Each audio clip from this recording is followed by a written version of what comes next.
Good morning. Welcome to This Week.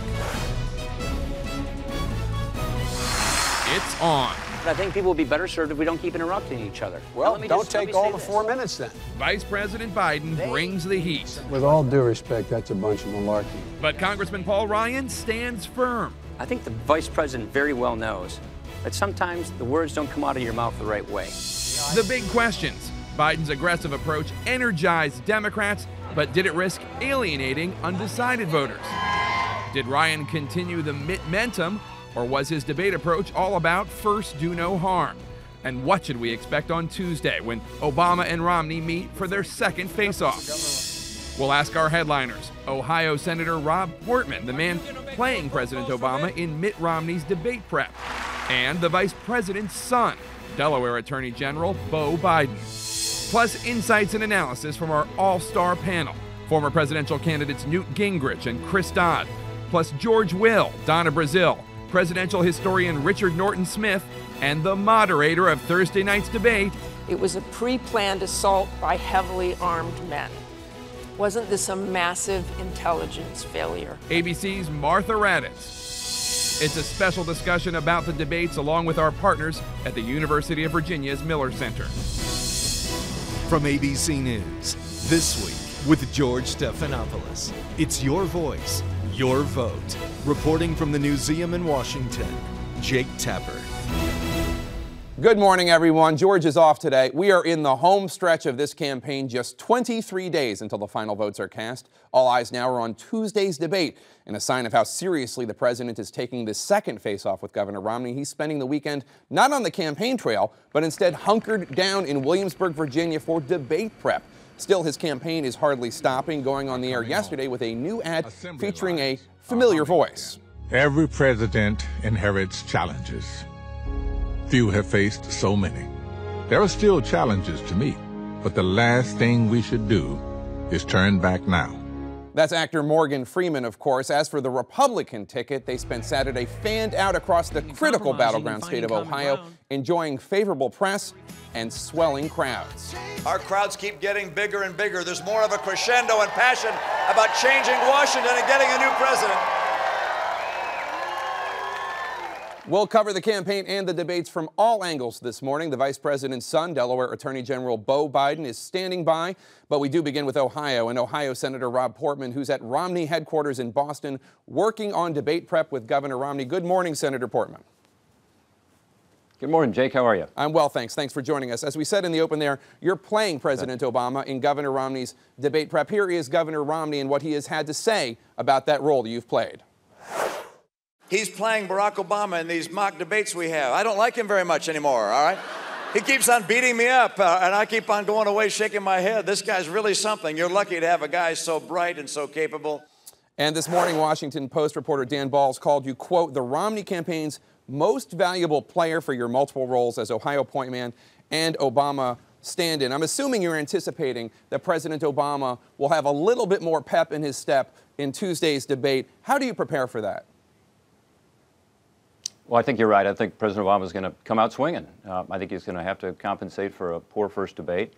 And I think that'll be consistent with what they've been doing this whole campaign, Jake, which is running a highly negative ad campaign. They've spent hundreds of millions of dollars around the country, including a lot in Ohio, mischaracterizing Governor Romney's positions and misrepresenting him. And I think you'll see that again at the debate on Tuesday night. Congressman Ryan said something at the debate that I would love for you to explain. Here he is. Joe and I are from similar towns. He's from Scranton, Pennsylvania. I'm from Janesville, Wisconsin. You know what the unemployment rate in Scranton is today? I sure do. It's 10%. Yeah. You know what it was the day you guys came in? 8.5%. Yeah. That's how it's going all around America. That's how it's going all around America. Now, Senator, this has been a weak economic recovery without question, but it is a recovery, and unemployment is going down just as a factual matter. Why would Congressman Ryan, in defiance of facts, suggest otherwise? No, I think what he was saying is the truth, which is unemployment's higher today than it was when the president took office. And, you know, unfortunately, in the meantime, we've created net zero jobs, Jake. This is the weakest economic recovery since the Great Depression. So I think he's right. You know, look, we all are happy to see some improvement in the economy, but the fact is the economy is weaker this year than it was last year. It was weaker last year than it was the year before. We're not heading in the right direction. Governor Romney's been increasingly criticizing the Obama administration for its reaction to and how it dealt with the attacks in Benghazi, Libya, and saying that the attacks are a campaign issue because, quote, this is the first time in 33 years that a United States ambassador has been assassinated, in Governor Romney's words. But Ambassador Stevens' father this morning told Bloomberg News that, quote, it would be really abhorrent to make this into a campaign issue. Does the fact that the ambassador's father doesn't want this to be a campaign issue cause you any concern about Governor Romney bringing it up on the stump? Well, he didn't say it was a campaign issue. He said it was an issue. I mean, it's something the American people are really concerned about, Jake. And look, you've been on top of this. I've seen some of the tough questions you've been asking the White House on it. Folks want to know two things. Why wasn't the security there? And why did the administration try so hard to create, the wrong image as to what happened? I mean, they went out of their way to try to leave the impression this was because of some video. It wasn't. It was a premeditated terrorist attack. That terrible night in Benghazi, that tragic occurrence where we lost an ambassador and 3 other brave Americans, needs to be explained to the American people. And I think folks deserve an explanation. In Ohio, especially, Governor Romney has been making a big issue about cracking down on China and China's cheating. There is this other issue, though, that Governor Romney still gets a cut of the profits from Bain Capital's investments in Chinese companies and in companies that are currently offshoring U.S. jobs to China. Is there not a disconnect between what Governor Romney says he wants to do with China and how he is continuing to profit off of those very problems that he criticizes? Yeah, Jake, no, I don't think there's any disconnect at all. First of all this stuff's in a blind trust. Second, I think a lot of Americans are invested in something that has international investments, including, I'm sure, President Obama and his pension and other things. So that's not the issue. The issue is, what are we going to do about trade? One, we need to open more markets, and as you know, I'm the former U.S. trade rep, and I think it's unbelievable that the United States has sat on the sidelines for the past 4 years, hasn't negotiated a single trade opening agreement, while the rest of the world continues to negotiate them. There have been 40 or 50 of them negotiated, taking away our market share from our workers, our farmers, our service providers. And at the same time, we haven't been tough enough on some countries that haven't been playing by the rules, and one is China.